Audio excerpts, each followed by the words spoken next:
Георгий Мамардашвили сгонял в Париж, молодежка сыграет на Месхе, ну а Жорж Микаутадзе наконец-таки расчехлил свою пушку. Это главные события за прошедшую неделю, очередной Сакартвелуа. Погнали!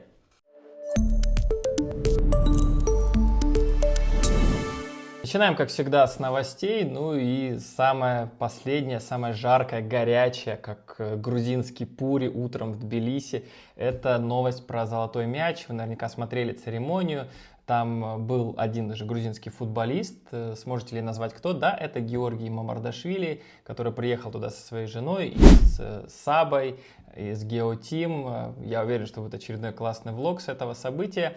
Ну, а я хотел бы рассказать об итогах этого соревнования для Георгия. В итоге оказался Георгий на 7-м месте в списке лучших вратарей, претендовал на премию имени Яшина, которая вручается по итогам сезона лучшим вратарям. Но нужно не забывать, с кем все-таки боролся Георгий. Главный приз получил Эмилиано Мартинес, это и чемпион мира, и обладатель Кубка Америки уже, причем неоднократный.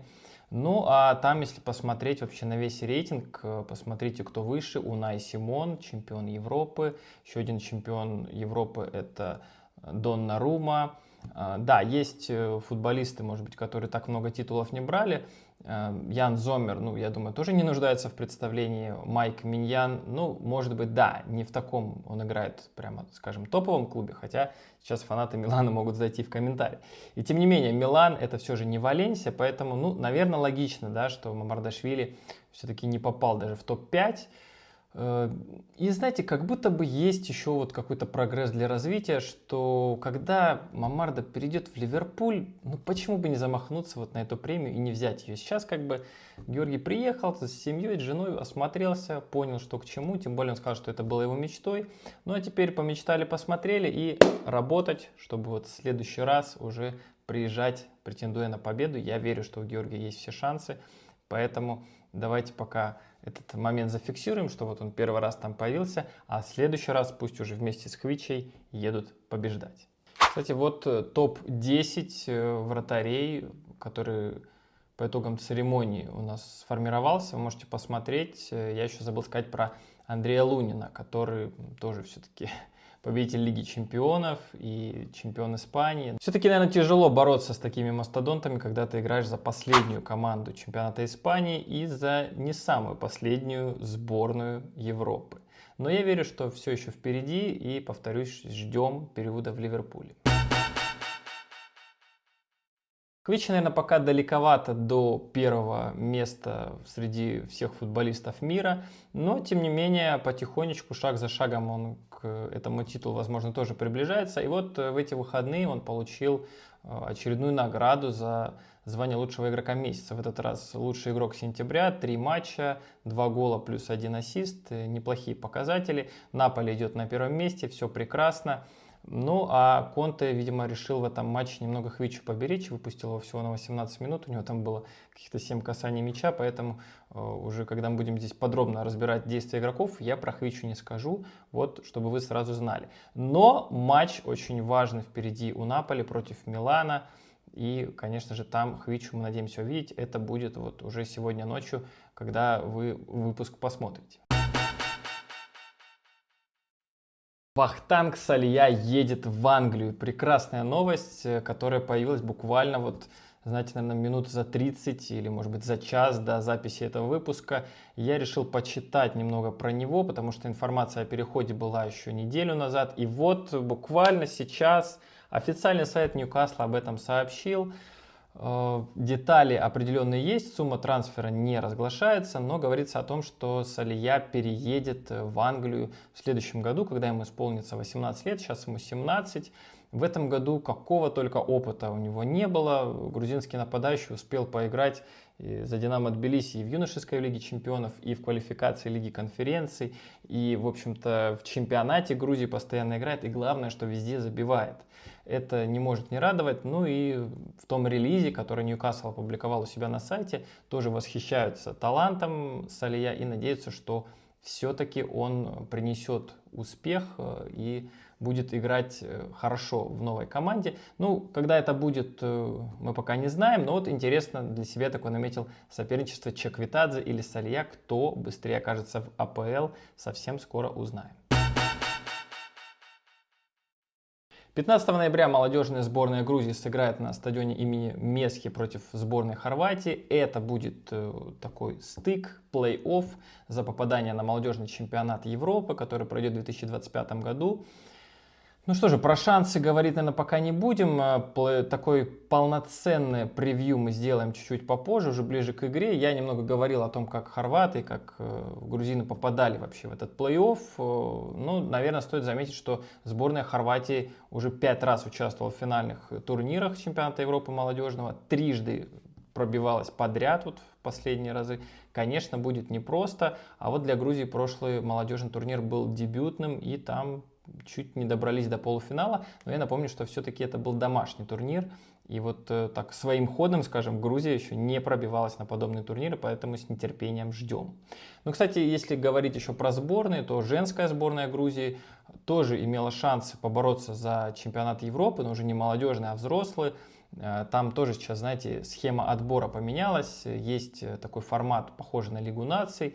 И вот сборная Грузии пока в группе С, женская сборная Грузии в группе С была, заняла второе место. И, вы знаете, среди вторых мест вот этого дивизиона оказалась одной из лучших. И это позволило команде пробиться в раунд плей-офф, но там попали на Ирландию, которая, вы сами понимаете, такая не самая простая сборная. В итоге проиграли дома 0-6, кажется, знаете, катастрофа, все плохо. Но если посмотреть на результат матча Беларусь-Чехия, то кажется, что не все еще так плохо. Беларусь проиграла со счетом 1-8, а Беларусь, я напомню, что первая финишировала в группе, где играла вместе с Грузией. Поэтому да, вот такой женский футбол, но я бы призвал вас не расстраиваться. Все-таки в женском футболе Грузии еще развиваться и развиваться, но вот такие первые шаги, они сделаны, и мы продолжим следить, в том числе и за этой командой, которая, кстати, вот во вторник вечером или уже, наверное, ночью сыграет как раз-таки ответный матч в Ирландии. Ну а теперь перейдем к традиционной рубрике, пробежимся по всем грузинским легионерам. Было много интересного, много забитых мячей, ярких действий. И вначале я хотел бы передать слово нашему постоянному эксперту, видеоаналитику агентства A2M Тимуру Валееву. Он разберет самые красивые голы грузинских футболистов в эти выходные. Всем привет, с вами Тимур Валеев, и это разбор грузинских голов на минувших выходных. Да. Я выделил на этих выходных четверку самых, на мой взгляд, интересных голов от грузинских футболистов. И давайте, собственно, не теряя время, их разберем. Да. Топ-4, да, на четвертое место я отнес гол Атара Кетишвили. Неплохой гол, да, здорово подобрал мяч в быстрой атаке, которая чуть-чуть застопорилась, да, попробовал продвинуть вперед мяч через пас, партнер пробил поворотом, удар заблокировали, да, на этом атака не закончилась, начался второй темп атаки. Кетишвили, мне показалось, в этом моменте не то чтобы сильно готовился под завершение, потому что двигался все-таки в направлении из штрафной. Тем не менее, когда кросс уже был подготовлен и доставка в штрафную осуществлялась, да, он переключился и, в принципе, оказался в гораздо более выгодном положении, чем его партнеры по команде, да, потому что по ним больше внимания было со стороны защитников, тогда как Кетишвили, оказавшийся чуть-чуть в стороне, имел возможность чуть лучше выйти на ударную позицию, да, и, в принципе, этим он прекрасно воспользовался, ворвавшись ровно в коридор между двумя защитниками. Он отлично добрался до мяча, да, хорошо выпрыгнул и головой отлично отправил мяч в воротах. Отличный гол. Да, это у нас четвертое место в нашем хит-параде голов. Идем дальше. Да, на третье место я поставил гол Зорюко Давиташвили. Чуть позже объясню, почему на третье место, потому что гол действительно неплохой, удары из-за штрафной всегда непростые для исполнения и, в общем-то, всегда красивые. Я думаю, если так вспомнить голы, которые получали приз Ференца Пушкаша, да, они преимущественно были забиты дальними ударами. Ну, мы возвращаемся к Зорюко. Да. Сент-Этьен бросил аут, партнеры подобрали мяч. Зорюко отлично открылся. Да. Обратите внимание, что он находится абсолютно один Если вы видели этот матч или видели хотя бы обзор матча, могли видеть, что против Зурiko играли достаточно плотно всю игру. Редко его оставляли один в один. Как правило, у защитника, который играл против него, была всегда подстраховка. Соответственно, Зуриков всегда приходилось, если он там идет в дриблинг или куда-то еще, играть не против одного оппонента, а сразу против двух, а то и против трех. Вот. В такой ситуации, конечно же, сложно себя проявить. Зуриков, в принципе, неплохо обострял игру, часто шел в дриблинг, получалось это в целом неплохо, создал пару возможностей для партнеров. Да? Но в данной ситуации это, наверное, была один из немногих моментов в игре, когда, по сути, он остался без опеки абсолютно, да, и поэтому, когда здесь мяч достался ему, он спокойно принял его вперед и, не теряя время, исполнил классный дальний удар. Отличная позиция для удара, я думаю, все вы знаете, что Зурико умеет такое забивать, отличное исполнение, классный гол, да, это у нас 3-е место в сегодняшнем хит-параде. На 2-е место я отправил гол Жоржа Микоутадзе. Да. Можете поздравить, Микоутадзе наконец-таки начал забивать за Лион. И при этом отыграл действительно качественный матч. Да. Он вышел в стартовом составе, очень много терзал оборону соперника постоянными открываниями. Да. Даже этот эпизод с голом, если мы возьмем, да, полностью. Начинается он глобально с того, что Микоутадзе участвует в быстрой атаке. Отлично открывается за спину защитником, да? Отлично врывается в штрафную, немного защитник его опережает, да? Но Жорж при этом не выключается из игры. Да, вроде кажется, что соперник отбился, но Леон быстро вернул мяч, атака продолжается, и при этом Жорж не пешком возвращается, да, за линию офсайда, как это часто бывает для нападающих его типа. Нет, он быстро включается в игру, забирается в правильную зону, где он может получить мяч, да, чтобы не попасть в офсайд. И тут же готов врываться снова в штрафную, что, собственно, и делает. Да. В этой ситуации уже, видите, у него гораздо сложнее ему что-либо придумать, да, в окружении 3 игроков. Исполнить удар по воротам достаточно сложно, да, и, в принципе, решение отдавать передачу на дальнюю штангу здесь, скорее, можно сказать, можно назвать правильным, да. В принципе, неплохая получилась доставка. Там партнер играл 1 в 1 с защитником. У него получился удар головой, в принципе, да. И, вратарь забрал.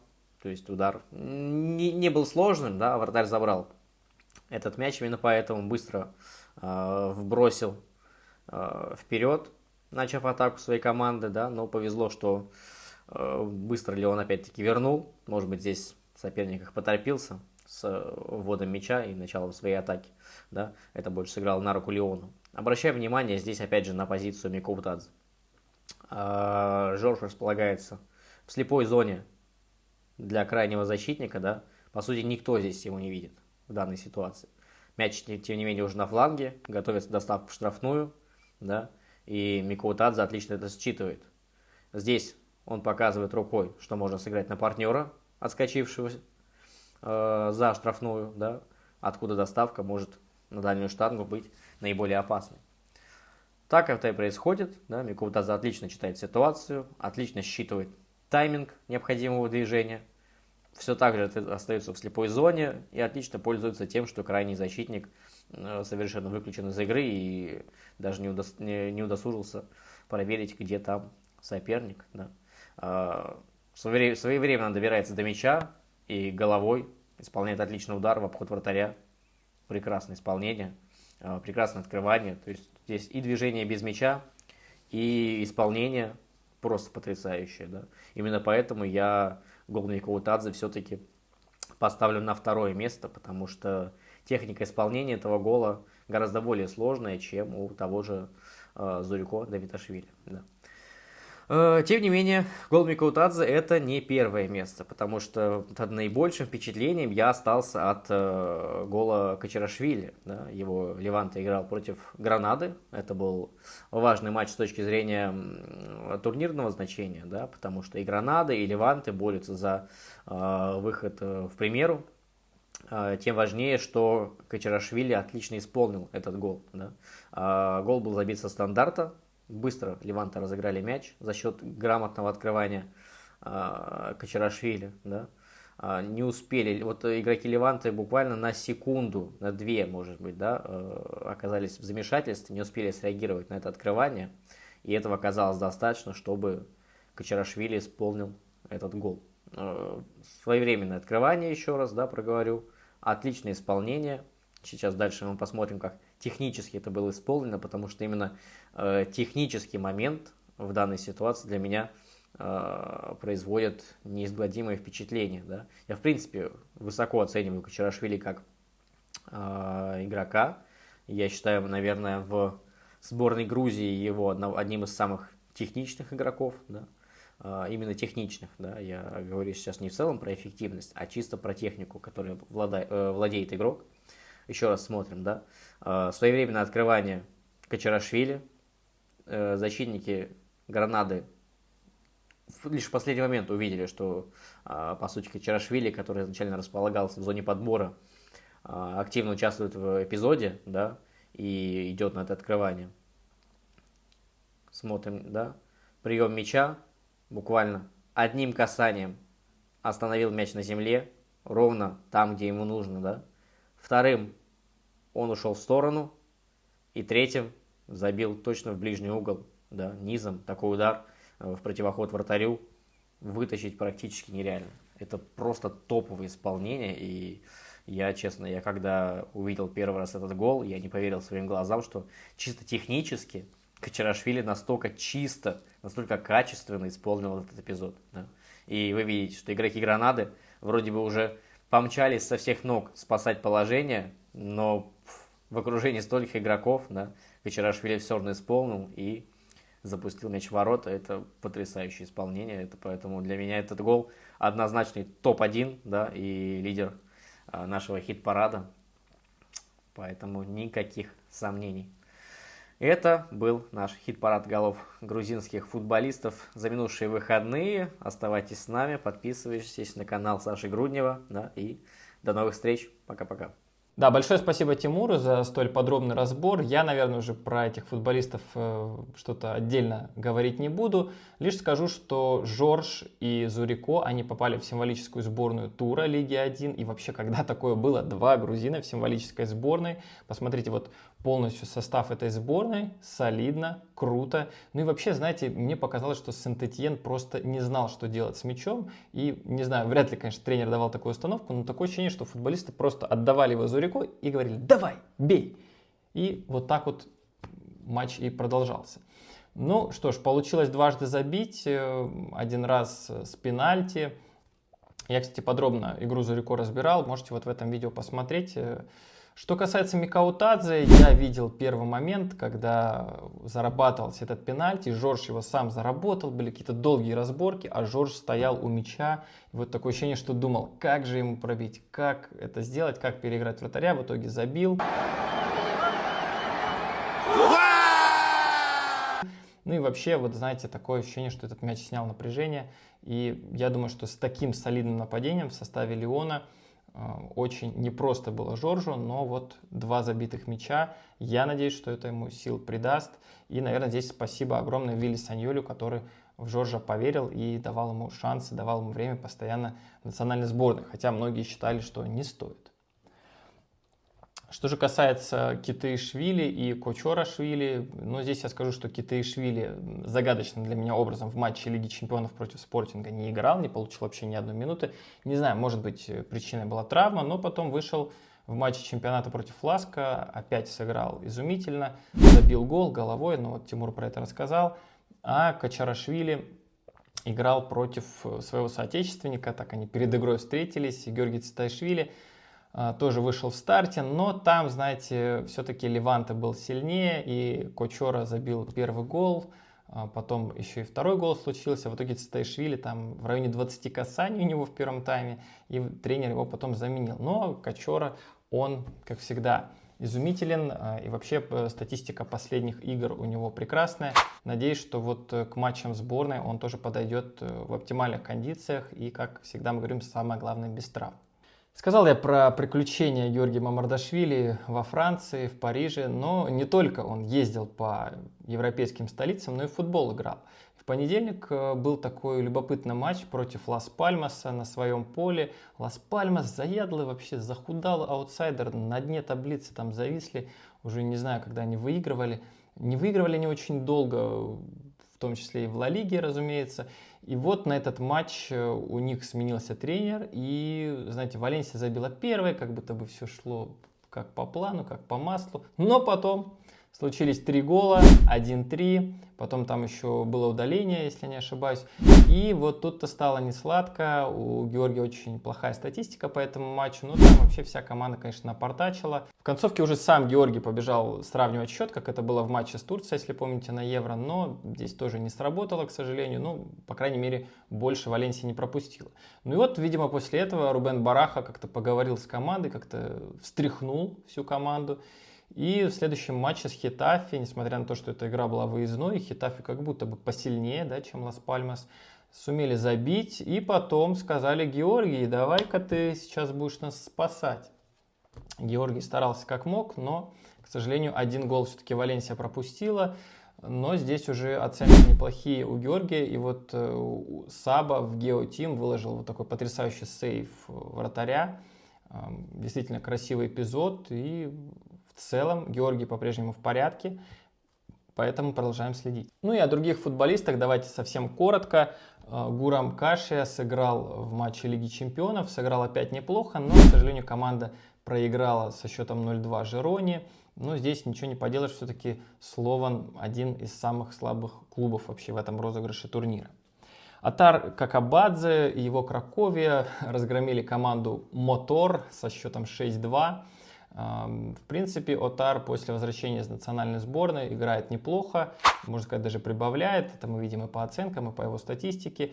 Так что остается пожелать удачи Краковии, которая идет на 4-м месте и всего на 5 очков отстает от лидера и в то же время обгоняет Варшавскую Легию, что, в общем-то, неплохо. В субботнем выпуске я рассказывал про гол Буду Зевзевадзе и про то, как он случился, и про мои эмоции. Но вы знаете, буквально вот сейчас играет Карлсруэ. И вот сейчас Буду Зевзевадзе забивает.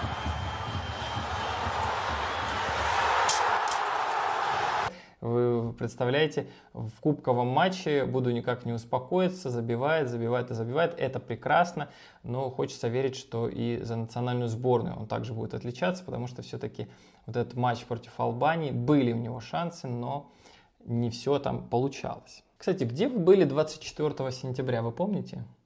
Я совершенно не помню, а мне кажется, что Лука Лочошвили очень хорошо помнит тот день, потому что это именно тот день, когда он в последний раз играл за свой Кремонезе.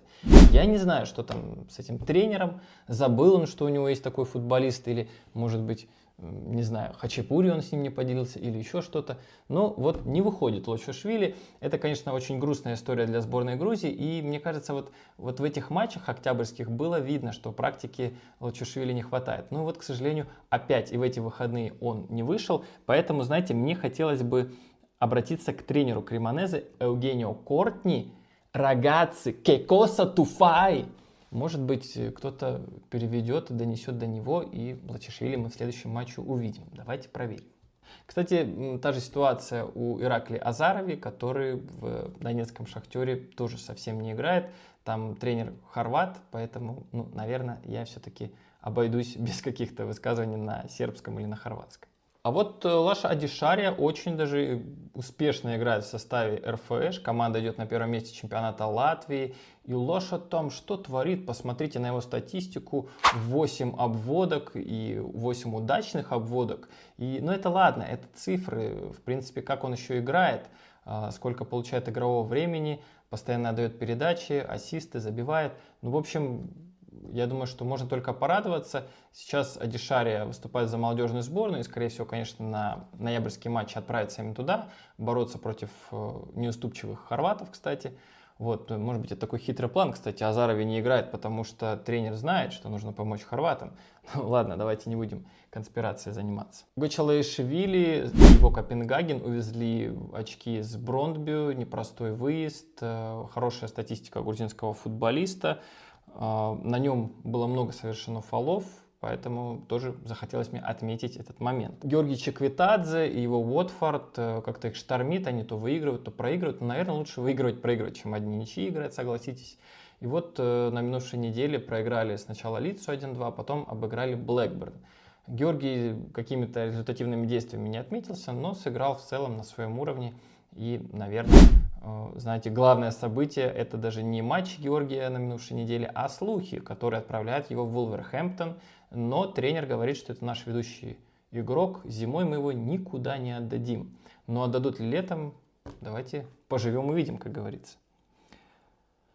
Ну и, пожалуй, такой еще хотелось бы дать небольшой анонс. Саба Гагличидзе продолжает играть постоянно. Кстати, другой Саба из GeoTeam ездил к нему в гости, сделал большой выпуск, и мне больше всего понравился вот этот эпизод.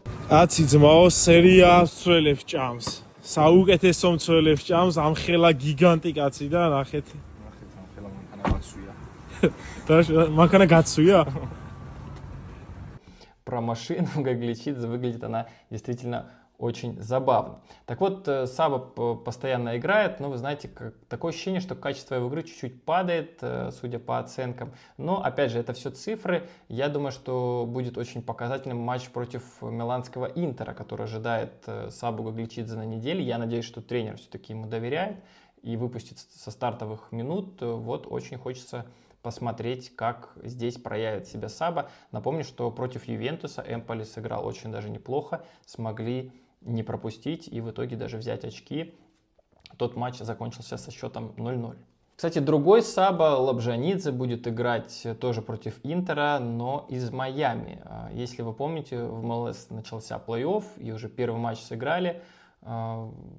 Атланта проиграли, к сожалению, 1-2, но там Лабжанидзе забил, постоянно так открывается, находит свободные зоны. Кстати, мы гол Лабжанидзе как раз-таки в прошлом выпуске разбирали. Можете посмотреть, если вдруг еще не видели. Так вот, в ночь с пятницы на субботу будет этот матч. Если вдруг переживаете за Лабжанидзе, обязательно эту игру посмотрите. Ну так незаметно пролетело и время нашего очередного выпуска. Спасибо вам большое, что смотрите, что ставите лайки, делитесь с друзьями.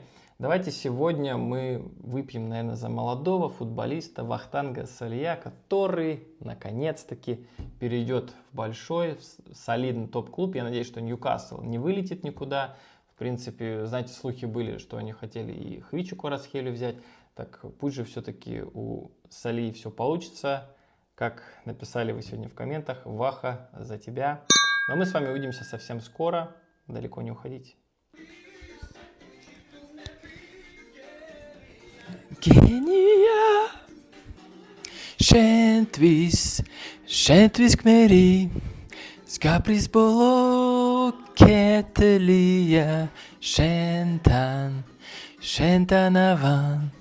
Нура присну, гешиния. Не пропускаем, ставим лайк, делимся с друзьями и смотрим до конца.